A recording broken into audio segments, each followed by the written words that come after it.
Agora são 6 horas e 42 minutos. Nós estamos de volta com o Manhã no Ar e vamos falar de saúde e fazer um alerta. O Amazonas registrou no ano passado mais de 67 casos de tuberculose para cada 100 mil habitantes, mais que o dobro da média nacional, que foi de 32 para o mesmo grupo. Os dados colocam o estado pelo 4º ano seguido em primeiro lugar no ranking das unidades da federação, com as maiores taxas de incidência da doença. Para se ter uma ideia, apenas o município amazonense de Uarini não registrou os casos da doença em 2016. Até junho de 2017, 1.254 casos foram confirmados no estado, 70 a menos em relação ao mesmo período do ano passado. Os dados são do Ministério da Saúde e foram divulgados pela Fundação de Vigilância em Saúde do Amazonas. Embora não estejamos vivenciando um surto da doença, os números ainda são altos e uma campanha massiva faz alerta sobre os sintomas e tratamentos dessa doença. Para falar mais sobre esse assunto, nós convidamos o médico Marcelo Cordeiro, que está aqui no estúdio. Ele é líder do grupo de pesquisa em tuberculose do Amazonas e vice-coordenador da Rede Brasileira de Pesquisas em Tuberculose. Seja muito bem-vindo ao Manhã no Ar, um ótimo dia. Muito bom dia. Antes da gente falar dessa questão específica da nossa região, por que o número é tão grande, nunca é suficiente lembrar o que é a tuberculose e como a gente adquire uma doença como essa. A tuberculose é uma doença infecciosa causada por uma bactéria chamada Mycobacterium tuberculose e ela é transmitida pessoa a pessoa. Então, o contato íntimo e prolongado favorece a aquisição dessa bactéria. Essa bactéria é transmitida pelo ar, então ambientes fechados favorecem a transmissão da doença. Então, uma pessoa que esteja num quarto com ar-condicionado ali, que tenha tuberculose, e outra pessoa que estiver acompanhando tem grandes chances de adquirir a doença. Exatamente. Então, esse convívio no mesmo ambiente, em ambiente fechado, que não esteja ventilado, com ventilação natural, com luz natural, favorece a transmissão. Essa transmissão, a partir do momento que eu tenho contato com a bactéria, em quanto tempo desenvolve a doença? Isso é muito variável. O risco maior de desenvolver os sintomas são nos primeiros 2 anos. Então, é diferente de algumas outras doenças, por exemplo, como gripe, em que o contato, a pessoa poucos dias depois já apresenta a gripe. A tuberculose não. Essa transmissão, o início dos sintomas pode demorar até anos. Então, ela fica incubada. Exatamente. Ela fica latente no organismo da pessoa. E aí desenvolve quando a nossa imunidade baixa, algo do tipo, ou quando ela vai ganhando força mesmo dentro do organismo? Não, alguns fatores favorecem o adoecimento, Então, por exemplo, pessoas diabéticas, elas têm um risco maior de adoecer. Crianças pequenas, abaixo de 2 anos, também têm um risco maior de adoecer. Então, existem algumas situações especiais em que o risco de adoecimento é maior. É importante salientar que essa pessoa que tem contato com alguém com tuberculose, ela precisa ser sempre avaliada para a possibilidade de estar doente ou de ser identificado que essa pessoa está com bacilo latente no organismo. E há o que fazer para esse indivíduo, ou seja, existe um tratamento para evitar que a pessoa adoeça. No caso, a partir de quando que a pessoa que tem tuberculose teve contato com bacilos, ela começa a contaminar outras pessoas? Só quando os sintomas já começam a se manifestar ou mesmo quando isso não acontece já há essa possibilidade? Bem, é importante salientar que a tuberculose, existem várias formas de tuberculose. A que é transmissível de pessoa a pessoa é a tuberculose pulmonar e a tuberculose laríngea. Então, a pessoa quando tosse, ela elimina o bacilo e esse bacilo fica no ambiente. Então, enquanto essa pessoa não for diagnosticada e não for tratada, ela está eliminando esse bacilo e, portanto, pode transmitir. Agora, qual é a gravidade da tuberculose? Ela pode evoluir para outras infecções, pode levar à morte? Se não diagnosticada, se não tratada, pode levar à morte. Mas a tuberculose é uma doença totalmente curável. Se for identificada no período adequado, as pessoas não vão estar com quadro grave. Mas indivíduos imunodeprimidos, ou seja, com deficiência na imunidade, podem desenvolver formas mais graves, principalmente pacientes que vivem com o vírus HIV. A gente tem aí nos últimos 4 anos o Amazonas ocupando a primeira posição no ranking de incidência da doença da tuberculose. O que faz o Amazonas liderar? Tem algum fator socioeconômico, alguma coisa da nossa região que faz a gente ficar tão mais suscetível a tuberculose? Porque a gente tem, no caso, de acordo com os dados, mais que a média do que foi registrado no resto do país.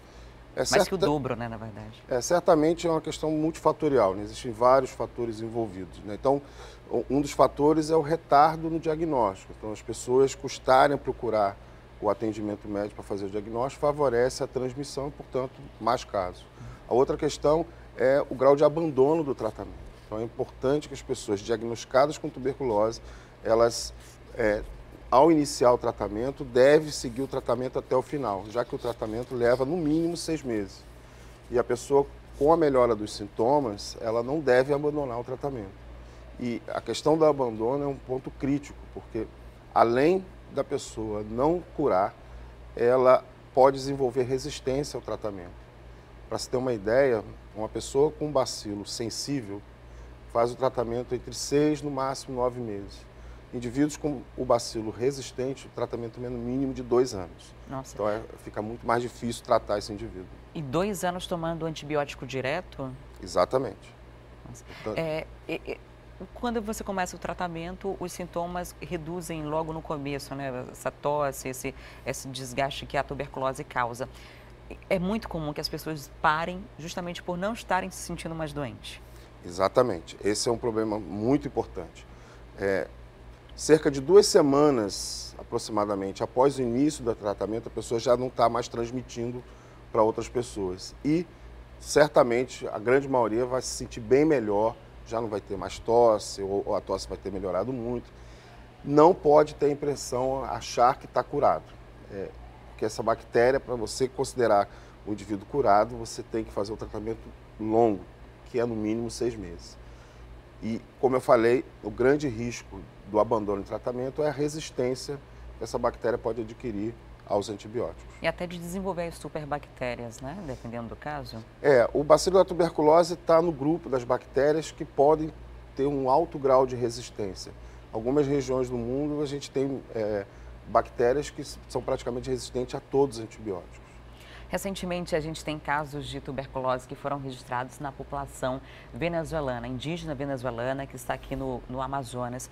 É um caso bem específico, né? São pessoas que estavam em comunidades indígenas, não tinham tanto contato a remédios e têm uma resistência por questões religiosas, étnicas, até de iniciar esse tratamento, né? Essa situação dos venezuelanos é uma situação de risco para a ocorrência de tuberculose. Isso é semelhante ao que ocorre com refugiados, por exemplo, da Síria. Então, porque a condição de vida é precária, há um aglomerado de pessoas em espaços pequenos convivendo, portanto, essa é uma condição ideal que favorece a ocorrência de tuberculose e até num número maior de casos. Os casos hoje aqui no Amazonas, aqui em Manaus, são registrados mais em determinada área da cidade, em determinada classe social? Tem algo que os dados estatísticos apontam? Não. Todas as zonas da cidade têm casos de tuberculose. A tuberculose acomete todas as faixas etárias, acomete todos os níveis socioeconômicos. O que a gente tem algumas populações, a gente encontra mais casos. Então, exemplo, presidiários é um exemplo, diabéticos são outro exemplo, pacientes que vivem com HIV é um outro exemplo. Então, existem algumas populações mais vulneráveis, mas qualquer idade, qualquer condição pode desenvolver tuberculose. Como o período para que a doença se manifeste pode ser um período longo, de até 2 anos, qual é a recomendação para qualquer pessoa? Por exemplo, eu quero saber se eu estou com tuberculose, eu posso ir numa unidade de saúde, algum exame que possa identificar isso antes que a doença comece a aparecer os sintomas, ou não é possível?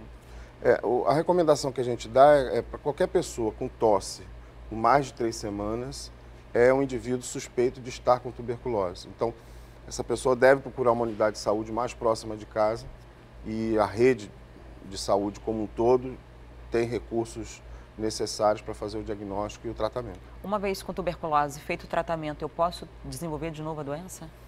Pode. A pessoa pode desenvolver a doença por 2 motivos. Ou por reativação, e isso tem relação com a imunidade. Então, por exemplo, indivíduos que vivem com HIV, isso pode ocorrer. Ou a pessoa que adquirir uma nova tuberculose. Então, isso é possível. quando ela volta mais forte, é mais perigoso? Não necessariamente. Isso tem muita relação com a condição da pessoa e com o diagnóstico precoce. Então, quanto mais cedo for diagnosticado e iniciado o tratamento, menores são os riscos de complicação. Agora vamos falar do tratamento específico, né? A partir do momento, para buscar o diagnóstico, pode ir numa unidade básica ou precisa ir numa unidade de referência da doença? Não, os pacientes com suspeita de tuberculose, ou seja, com tosse por mais de 3 semanas, devem procurar a unidade mais próxima da sua casa. E o tratamento é feito na unidade básica. As unidades de referência, elas são utilizadas para casos mais complexos, para casos especiais. Mas a grande maioria das pessoas são tratadas na unidade de saúde próxima da sua casa. O alerta surge a partir de quando? Quando que eu sei que não é uma gripe comum, que pode ser uma tuberculose? Quando a tosse se prolonga. Então, o indivíduo com uma gripe, ele com 1 semana, no máximo 10 dias, ele já está se sentindo bem, já não tem mais sintomas. Na tuberculose, não. Essa tosse se prolonga, a pessoa pode perder peso, pode perder apetite, pode ter suores noturnos. Então, isso são sinais de que é uma possibilidade da pessoa estar com tuberculose. Então, está aí o alerta para todo mundo que está em casa. A gente precisa reduzir esses dados, né? E aí tem o cuidado que todo mundo tem que tomar de ir regularmente nas unidades básicas de saúde, fazer um acompanhamento médico e, se tiver com a doença, tomar um remédio direitinho, né, doutor? Exatamente. Muito obrigada por sua visita, um ótimo dia. É um prazer. Recebi hoje o Marcelo Cordeiro, que é médico e está representando a Rede Brasileira de Pesquisas em Tuberculose. E a gente fala agora sobre a Santa Casa de Misericórdia. O prazo dado pela juíza Jaisa Frache para que o Estado apresentasse um plano de ação para a recuperação do prédio terminou ontem, atendendo à Justiça. Sobre esse assunto, eu converso agora ao vivo com o repórter Danilo Alves. Olá, Danilo. Como vai funcionar esse processo de recuperação? O Estado, de fato, vai assumir essa responsabilidade?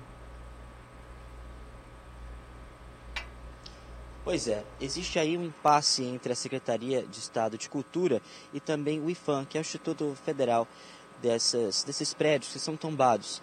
O que acontece é o seguinte, a SEC vai montar uma espécie de comissão com arquitetos, restauradores e engenheiros para justamente realizar uma espécie de restauração na Santa Casa. Não é uma reforma completa não, Adriane, é apenas para que ela não se deteriorize ainda mais com o tempo, já que ela está fechada desde 2004. Para a gente explicar essa história, a gente vai contando, infelizmente mostrando um pouquinho do que está acontecendo aqui. Hoje a gente já fez inúmeras matérias aqui na Santa Casa de Misericórdia, falando sobre o estado de conservação e também sobre a questão da falta de manutenção daqui de dentro. Enquanto isso, a gente vai mostrando para você como é que está esse impasse. Na quarta-feira vai ser o dia, de acordo com a SEC, que vão ser realizadas essas inspeções aqui para ver qual é a condição do prédio, para ver como é que estão as infiltrações, as questões de estrutura, porque a gente vê aqui dentro, olha só, aqui é uma questão muito complicada mesmo de estrutura, servindo até mesmo de abrigos para as pessoas, moradores de rua. A gente vê aqui um rapaz, acabou de sair aqui daqui do local, que mora aqui, né, que vive aqui. A gente vê que as pessoas realmente ficam abrigadas aqui e uma hora dessa, né, as pessoas ainda devem estar dormindo aqui, até é meio perigoso a gente ficar por aqui. Mas enfim, o que acontece é o seguinte, a SEC vai realizar essa reunião, essa inspeção na quarta-feira. A gente sabe que a Justiça, o prazo de início das obras já aconteceu, já foi foi na segunda-feira ontem, então amanhã essa reunião deve acontecer e essa inspeção deve acontecer. E depois disso, depois dessa inspeção, Adriano, o que vai acontecer? Eles vão levantar todos os gastos que vai ser preciso, vão já ver ali os preços, os tapumes para colocar aqui na frente da Santa Casa e aí em seguida assim começar essa realização de obras que na verdade, como eu disse, não são as obras completas, revitalização. É sim para que o que a gente vê hoje não fique pior do que já está, né? É justamente para que o prédio não acabe se deteriorando ainda mais, mostrando ainda que pelos corredores da Santa Casa, a gente fala ainda que o custo disso tudo ainda é uma incerteza, Adriane. Por quê? O custo disso ainda vai ser decidido se vai ficar a cargo do IPHAN, ou se mesmo a SEC vai fazer esse custo. A SEC já informou que vai entrar na justiça com uma ação regressiva, ou seja, vai custear toda essa obra e depois vai repassar para o IPHAN. O IPHAN respondeu durante um questionamento como é que vai ser essa questão de pagamento desse custo da Santa Casa. Eles disseram o seguinte, que estão interessados sim em realizar essa questão de restauração, porque acreditam que o local já está bastante prejudicado, o local já está bastante abandonado, como a gente vê hoje aqui no local, onde a gente está mesmo mostrando para você ao vivo, e que também vai ver toda essa situação, porque já tinha estipulado um prazo, já tinha feito esse estudo para que houvesse um trabalho em conjunto entre a Secretaria, entre o governo no caso, e também o IPHAN, e está mostrando todo o interesse em resolver isso, mas quer, na verdade, dividir esses custos. A PGE, que notificou a Secretaria de Estado de Cultura, e a Secretaria de Estado de Cultura, que deve agora começar a resolver essas questões logo burocráticas para que essa inspeção seja realizada logo. O que se sabe é que a Justiça, ela quer logo uma solução, né? A Justiça, como já acabou esse prazo para início das obras, a gente não tem nenhum tipo de informação de quanto essas obras vão custar, nem quando essas obras vão começar, e imagina quando vão terminar, né, Adriane? Então, pelo que a gente vê aqui hoje, a situação ainda é bastante difícil. Desde 2004 que esse prédio ele se encontra abandonado, servindo de abrigo para pessoas, moradores de rua, usuários de drogas, pessoas já morreram aqui, pessoas já tiveram bastante problemas aqui de assalto, né, de overdose, morte também por homicídio. Na semana retrasada, uma mulher grávida aqui do lado, próxima aqui, numa outra ala que tinha, né, na verdade, do hospital, que é uma ala abandonada, uma moça grávida foi morta aqui. Então, é um local que é um local histórico, é um local que a gente já sabe que tem essas suas dificuldades, já foi muito bem quisto, já era um hospital de referência antigamente e hoje se encontra aqui 13 anos já tomado pelo tempo, tomado pelas ruínas. Mas a gente acredita que a Secretaria de Estado de Cultura consiga realizar essa inspeção para que pelo menos a estrutura desse prédio fique preservada para que nos anos seguintes a Santa Casa de Misericórdia volte a ser o berço, né, do nascimento de várias pessoas e também, lógico, da assistência às pacientes, às pessoas que precisam tanto do atendimento médico, que está difícil aqui no nosso Amazonas, né, Adriane? Agora, restaurar a Santa Casa de Misericórdia sai muito mais caro do que construir os 2 hospitais, pelo menos. Porque o que acontece aí é um prédio histórico, então não é uma reforma, é um restauro. Restauro a gente sabe que é muito caro, porque tem que manter as características do prédio original. Ao mesmo tempo, é um prédio que é um prédio privado, existem pessoas que são responsáveis por isso. E agora a Procuradoria quer que o Estado assuma essa responsabilidade. O Estado disse que vai montar uma comissão para tentar resolver esse problema todo, mas não quer arcar com esse custo. Diz que vai passar para o IPHAN, para o governo federal. E no meio de todo esse imbróglio tem também as dívidas trabalhistas. Reativar a Santa Casa de Misericórdia, antes disso, tem que pagar todas as dívidas que ficaram antes, quando ela foi desativada. Dívidas trabalhistas, dívidas com empresas de água, de energia, enfim, é um custo gigantesco, uma responsabilidade de várias pessoas, e sendo que vão ter pessoas que vão acabar se beneficiando disso economicamente, porque ela hoje é de responsabilidade de um consórcio que foi criado e que são pessoas que cuidam, deveriam administrar, mas que hoje não conseguem sequer dar condições de segurança para o local para preservar o que ainda se tem. A gente vai agora para o intervalo e volta daqui a pouquinho com a interação da Rádio A Crítica. Vamos falar sobre a suspensão das eleições suplementares aqui no Amazonas. Já tem 4 recursos que pretendem caçar eliminado Lewandowski, que suspendeu a eleição suplementar aqui. E essa decisão pode sair a qualquer momento. A gente tem ainda o quadro Lição de Casa e vamos dar dica para você que ainda não sabe o que fazer com as crianças em casa nesse período de férias. É um instante só.